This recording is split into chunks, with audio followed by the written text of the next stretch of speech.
When Jon Stewart invited Karoline Leavitt onto The Daily Show, it was expected to be just another late-night takedown, a seasoned satirist confronting a young conservative press secretary in front of millions. But what unfolded was anything but predictable. In a moment that stunned the political world, Leavitt fired back with a shocking comeback that not only flipped the script on Stewart, but catapulted her into the national spotlight. What began as a media ambush quickly spiraled into a larger political reckoning, one that would challenge the boundaries of modern journalism, reshape the White House's media strategy, and ignite whispers of a rising star with ambitions far beyond the press room. In the bustling corridors of the White House, Karoline Leavitt, the youngest press secretary in U.S. history at just 27, had already become a formidable force in American politics. Known for her unflinching loyalty to President Donald Trump and her razor-sharp communication skills, Karoline moved through her daily briefings like a seasoned veteran. But nothing could have prepared her for the high-profile showdown that awaited her on The Daily Show. Jon Stewart, the legendary satirist who recently returned to the late-night arena, invited Leavitt onto his show.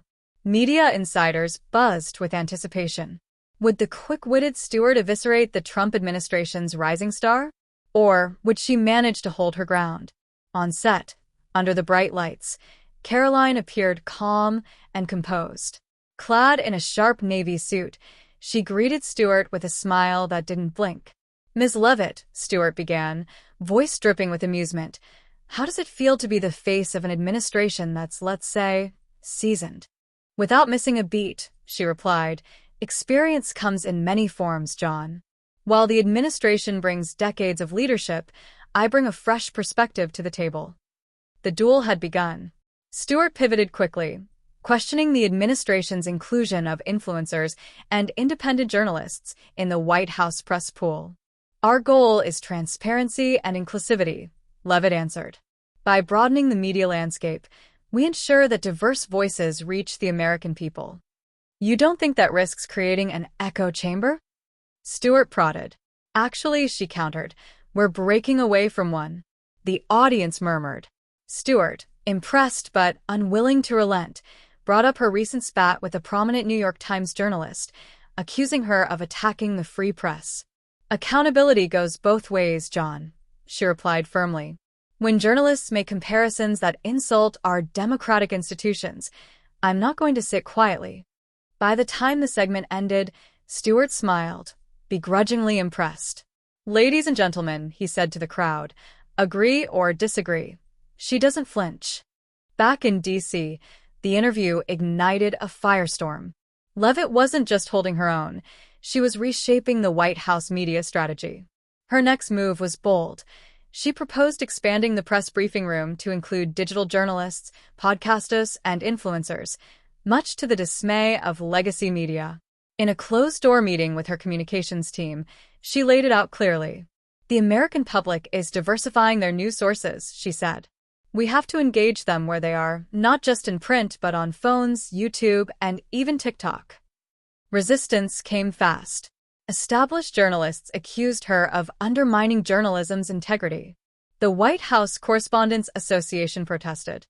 But Leavitt stayed the course, arguing that legacy media no longer held a monopoly on the truth. Soon, the briefing rooms saw new faces: Gen Z political streamers, grassroots bloggers, and regional voices once ignored. Questions became more varied, and press briefings turned unpredictable, but engaging. And while critics fumed, metrics showed that more Americans, especially young people, were tuning in. In the midst of the political whirlwind, Karoline began to feel the weight of personal sacrifice. Her young son, barely old enough to understand his mother's role on television, missed her bedtime stories. Her husband, ever supportive, became the family anchor while Karoline handled national media storms. One weekend, she took a rare break, returning to her family's home in New Hampshire. The crisp air, the fall foliage, and her son's laughter reminded her of why she started in public service. There, walking beneath rust-colored trees, she made a promise to herself. She would not lose her humanity to politics. Back in Washington, she began implementing small changes. Protected family hours. a more empathetic culture in her communications team. And somehow, her performance only grew sharper, her answers more pointed, her presence more grounded. Her authenticity struck a chord across the aisle. She was no longer just a political operator. She was a working mom, making it work under pressure most couldn't fathom. The honeymoon didn't last long. Summoned before the House Oversight Committee, Leavitt found herself at the center of what pundits dubbed the battle for the briefing room. The Democratic majority was eager to challenge her influence. Conservative critics, too, were uneasy with her unconventional approach. Seated in the echoing chamber, Karoline remained composed. Representative Jordan Clark smirked as he asked, "What exactly qualifies a TikTok vlogger to cover nuclear policy?" The audience chuckled. Karoline did not. If a creator with 1 million followers helps young Americans understand nuclear policy, that's civic engagement, not entertainment. Another shot came from a Republican traditionalist. "Isn't this about controlling the narrative?" "No," she replied. "It's about opening it up." Her responses weren't just answers. They were headlines. That night, pundits on both networks admitted it. Leavitt had left the committee rattled. She didn't backpedal. She didn't posture. She commanded. Her performance didn't go unnoticed. Late that night, the phone rang. President Trump's unmistakable voice was on the other end. "Karoline, you're killing it. Even the fake news can't ignore you. But listen, we've got midterms coming.